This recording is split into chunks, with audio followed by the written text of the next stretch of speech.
Good morning, everybody. Hope everybody's just crushing it today. It is 6:07 a.m. here on the West Coast. I've been up for a bit and I'm getting ahead of the game before the family gets up. It's precious time. And today's episode is once again another episode of While the Baby Sleeps. Here she is. She's still just tuckered out on the baby monitor, but she's been a rascal. She's been up off and on since I got up at 5 a.m. I've been watching her there. Hopefully she does not inherit my tendencies of being a poor sleeper and getting up profoundly early every day, because I would like for her to sleep. But anyway, I digress. Today's episode is something that I should have done so long ago. You know, we've got all these topics to cover. Great ideas come in from all of you in the community that I discuss one of those things and I forget that I was supposed to do something else. It happens.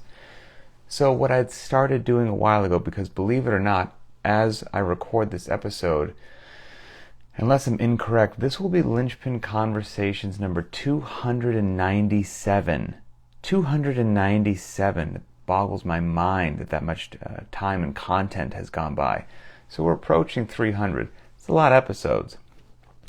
If you want to get an amazing CrossFit education and strength and conditioning education in general, just start listening to Linchpin Conversation number 1 and make your way through every one of them.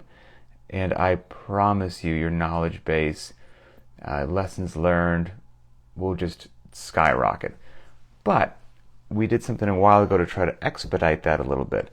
I did a Greatest Hits Part 1, and during that show, which was Linchpin Conversations number 236, if you want to go back and listen to that, I covered episodes 1 through 50. And in those first 50 episodes that I ever did, what were the standout episodes as far as I was concerned? I'd love for you to listen to them all, but if you picked the standouts, what were they? And then I said I would do that in just chunks of 50. And I did. We had a Greatest Hits Part 2, which covered episodes 51 through 100. And that was Linchpin Conversations number 255, if you'd like to go back and listen to that. So now today, sorry it took me a bit, this will be Greatest Hits Part 3, covering the chunk of episodes beginning with episode 101 through episode 150. And so there's 50 episodes there. And I think I picked out 19 or so that I was like, man, if you only listen to 19, listen to these. I wrote down a bunch more, but I deleted them because it got silly. But we got some good content out there, so I hope you really enjoy it. And a lot of it's, I can't take credit for it. It's driven by you. All of you give me information or topics or ideas, and I just chat about them. So here we go. All right. Yes, I will be sipping my coffee. I apologize. It's early. Oh, she's making some noise. I'm going to silence her a little bit. All right, starting episodes 101 through 150. Here we go. Episode 102 is a good one. That's from an AMA. It covers yokes, D-balls, sandbags, heavy jump ropes, ski ergs, basically gear that some people have, but not a ton, when to use them. So that's 102. 105 is entitled The Right Warm-Up for You. Experimentation, individual needs, skill incorporation in workouts, and how to make the best warm-up, I should say, for you. 108, this is a good one that applies to a lot of people. How to improve your form or technique if you happen to train alone. I know a lot of people are in that situation, and the advice in 108 you might find very helpful. 111, this is a good one for coaches and people who run classes. If the workout takes 6 to 10 minutes, what the heck should I do with the rest of the time? That is something which, after you've been coaching or working out for a while, the answer becomes readily apparent. But at first, that's actually, all joking aside, a terrifying thing as a new coach, when you're like, it's going to be a 10-minute workout, and these people are showing up for an hour. What in the world are we going to do for those other 50 minutes? Plenty. You do plenty. So that was 111. Okay, out of all of these that I'm going to mention, I think there's 3 that I labeled as mission critical. So even if out of all of these you only picked 3, these would be the mission critical ones. And this next one is one of the mission critical ones. It is episode 113, and it is entitled Respect the Heavy Days. I think everybody should listen to that. It's how to warm up, how to use your time, how to slowly build up your warm-up sets as you approach your working sets, how much rest should you take during your working sets. If it's something like a 7x1 or a 5x5, are you supposed to hold the same weight across all of those sets? Are you supposed to build? Are you allowed to go down? When should you go for a PR? All of that kind of good stuff. So that's one. If you only listen to one, that should be one of them. Respect the Heavy Days, episode number 113. This next one is a fun one, and I think you would benefit from it as well. It's based on a lot of the idiocy that I've done over my CrossFit career. It's episode 116, and it is entitled 21 Common Mistakes to Avoid in CrossFit. Yeah, I probably could have gone on because I've made far more than 21 mistakes, but those are kind of some of the more common ones. 118, we've all been here at one point in time, dealing with an injury. Episode number 118, dealing with an injury. And that doesn't even mean that you did something weird with a lift or whatnot. We just had a member of the community, Nicholas, shout out to you, up there in beautiful Canada, going, I think it was during SQT, which has shuttle runs in it. And during the shuttle runs at SQT, I think he was just turning around, and from what I recall, his foot rolled off the sidewalk, the edge of the sidewalk. Just a random, bizarre thing. I'm sure he runs that sidewalk every single solitary time that it comes up. On this particular day, rolled his foot in a weird way, broke his foot. Just one of those things. And so now he's faced with dealing with an injury, and how are you going to work around that and still maintain your fitness? And it absolutely can be done. And as a matter of fact, I guess if you're an optimist, you could look at it as an opportunity, because you're going to have to get creative, and you will be working on a whole lot of things that you probably wouldn't have been working on if you didn't have that injury. So again, glass half full. Ooh, this next one is a good one. This one makes me grin. Episode number 122. Do we at Lynchpin do open prep for the CrossFit Games Open? And will the CrossFit Open workouts be programmed as the Lynchpin workout of the day during the Open? Oh, that was a great episode. It brings back warm memories, and I often point people to that episode when that question arises. Episode 123, useful for people as well. Alternatives to running that can be done indoors during bad weather. And we actually just recently had a question in the community about somebody who, I believe, lived in an apartment, I don't know how many stories up, in New York City. And they were like, what's supposed to happen when it's a run? I'm going to run or walk down the 8 flights of stairs, then go outside, do the run, weaving through everybody, and then go ahead and get back out. So, there are alternatives in there as well. Let's see. Bridget, I see you. Listening to you while trying to get out of the school drop-off line. Oh my goodness. Good luck with you, and good luck on that. The school drop-off line, I don't know.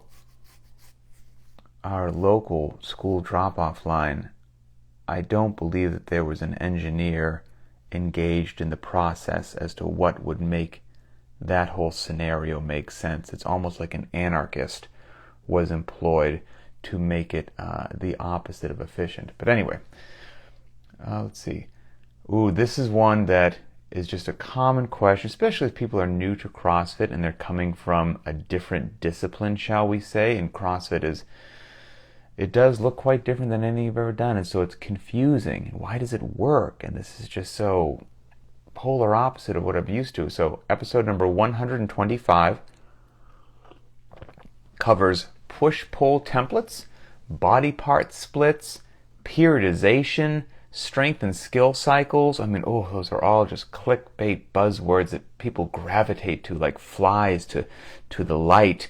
They just feel like they must need these things, and if I don't have these things, how in the world will I get fit?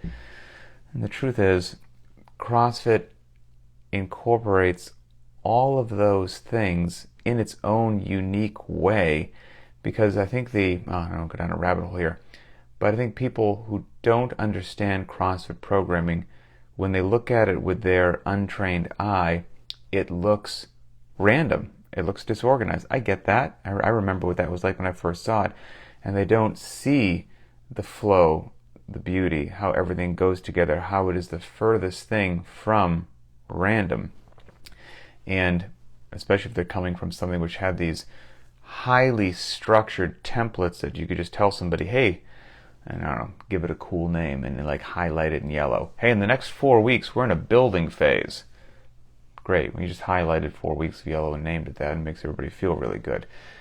So I think you'll enjoy episode number 125. Number 126 we could all benefit from: managing intensity intelligently. Intensity is a wonderful thing, but you do have to, exactly like it says, manage it intelligently, because to steal a quote from Mr. Adrian Bosman, if intensity is the flame on a candle, it just depends upon how close you have your hand to that flame. If you're holding it really close to that flame, you can't do it for very long. If you hold it too far, you don't get any heat from that flame. And so there's a way to modulate that. There's a sweet spot, and so that is something that all of us would benefit from. So that's episode 126. This is a common one as well that a lot of people get pointed to, so I figured I'd point it out as well. Episode number 128. And it's entitled, Help, I can only do 3 workouts a week. Which ones should I choose? How should I prioritize what 3 to do? So if you or a friend find yourself in that situation, life's busy, work's busy, whatever it happens to be, you can only get in 3 workouts, you want help making those decisions, episode 128 will be full of good information for you. This is a great topic in today's crazy times of just money does not go as far as it used to. Inflation globally, as far as I can tell, is absolutely through the roof. The price of money is going up with interest rates and all that good stuff happening from the Fed. We'll go down that rabbit hole. But episode number 130 is how to build a home gym, garage gym, or apartment gym for $500. So again, episode 130, how to build your gym for $500. Now, that was 150 episodes ago, right? So add 10% annual inflation to that, and that $500 is probably a bit more, but point being, it's about as reasonably priced as you're going to get a lot of bang for your buck. Episode number 133 plays off of that other one that I mentioned. It plays off of 125 for like periodization, skill and strength cycles. So episode 133 is programming phases, structures, and cycles. All right, just a few more. We got a lot of good content in those 50 episodes there, so you can go back and listen to this again and scratch down whichever ones really spoke to you and you want to go check them out. Episode 137, is it okay to drop deadlifts from the top? And then while on the topic of deadlifts, we touch on the difference between touch and go deadlifts versus dead stop deadlifts. Weight belts are discussed and all kinds of other good deadlifting things. All right, here is, I said there was 3 absolutely mission critical ones, right? It'd be great for you to listen to every Linchman conversation we ever made. If not, you can use these greatest hits thing to pick out the real jewels. And then even out of the greatest hits, I said there's going to be 3 mission critical ones. The first mission critical one was 113, respect the heavy days. Here is the second mission critical one, episode 140. How long should you rest during interval training? This covers all those pesky workouts that are maybe a 10 by 100 meter sprint, 6 by 400 meter run, 5 by 500 meter row, whatever it happens to be. And then you see those words that drive most people crazy at the bottom that say, rest as needed. Like, rest as needed? Please tell me how long to rest. How long should I rest? I'm not sure. Well, now you will have the information you need if you listen to episode 140. How long should you rest during interval training? Episode 141, the Pregnancy Edition, Part 1. Whew, this one brings me back. This was when my wife Emily was only 18 weeks pregnant with Lane, our third child, who is now on this baby monitor at 14 months old. Wow, time goes by. So on episode 141, Pregnancy Edition Part 1, Emily was 18 weeks pregnant and chats about what her journey was like at that point in time. All right, 2 more. And this next one is the third mission critical episode. Episode 146, Defining a Good Day in the Gym. I think this will help so many people out between the ears to enjoy training, to see that you're making great progress sometimes when maybe you're down in the dumps and you don't feel like it, and to realize that a great day in the gym does not revolve around always getting a PR, because if you're in this game long enough, you're not going to PR every day. And as the years go by, it is an absolute law of nature that you will PR less frequently if you are dedicated to your training and you keep it up with every year that goes by. And so, if the only thing that puts a smile on your face and the only thing that you think makes your day in the gym meaningful is a PR, your future is full of sadness. And I don't want your future to be full of sadness. I want it to be full of joy and appreciation for what you're have going on in the gym and the effort. So, episode number 146, Defining a Good Day in the Gym. And then finally, the last shout out of Greatest Hits Part number 3, episode number 147, Assessing Benchmark Workout Data through BTWB. So I take some of the most common popular workouts and then look at the BTWB data, and that hopefully gives people a good assessment of where they are. And the point of that was, I think most people are doing better than they give themselves credit for. That was kind of that. So enjoy. Like I said, crazy. I think this, as we chat right now, will be episode number 297, boggles my mind. Greatest Hits Part 1 was episode 236. Greatest Hits Part 2 was episode number 255. And on today's episode, we discussed the greatest hits, starting with episode 101 and going through episode 150. So obviously I need to make at least 3 more of these greatest hits episodes if I'm doing them in 50 block chunks. And that'll happen sometime in the future, I'm not sure. Other than that, hope we're all still friends. My apologies. That 50, 40, 30, 20, 10 air bike workout yesterday, it damaged my soul. It was a nasty, nasty beast. Effective and beautiful, but it's one of those workouts that it delivers the goods, but in the middle of it you say to yourself, why do we do this stuff to ourselves? This is just, something special. So remember, last month we had the Linchpin 5K Challenge. I believe all the orders are being processed, finalized, and all that stuff. And I think the t-shirt shipping process should begin relatively soon. So if you get yourself one of those cool t-shirts, good on you. Should be hitting the mail sometime soon. And this month, September, will be Linchpin Test 1. Yep, and if you're not sure what Test 1 is, you can go to CrossFitLinchpin.com, click on workouts, click on the test, and you can see all the Linchpin tests. We're going to start doing 1 a month. Test 1 this month, Test 2 next month, etc., etc. So, Test 1's just some running, pull-ups, and thrusters. It's going to be an absolute blast, right? And then, yes, it is confirmed. So I will be going to and working at the Rogue Invitational this year, Round Rock, Texas. And that is right at the end of October. October 31st is Halloween, and the last day of the Rogue Invitational is the 30th. it ends the day before Halloween, which is great. So I'm going to be able to get on a plane either late on the 30th or early on the 31st, head back home to be able to go trick-or-treating with the kids. So that's good stuff. And so I'll be there working.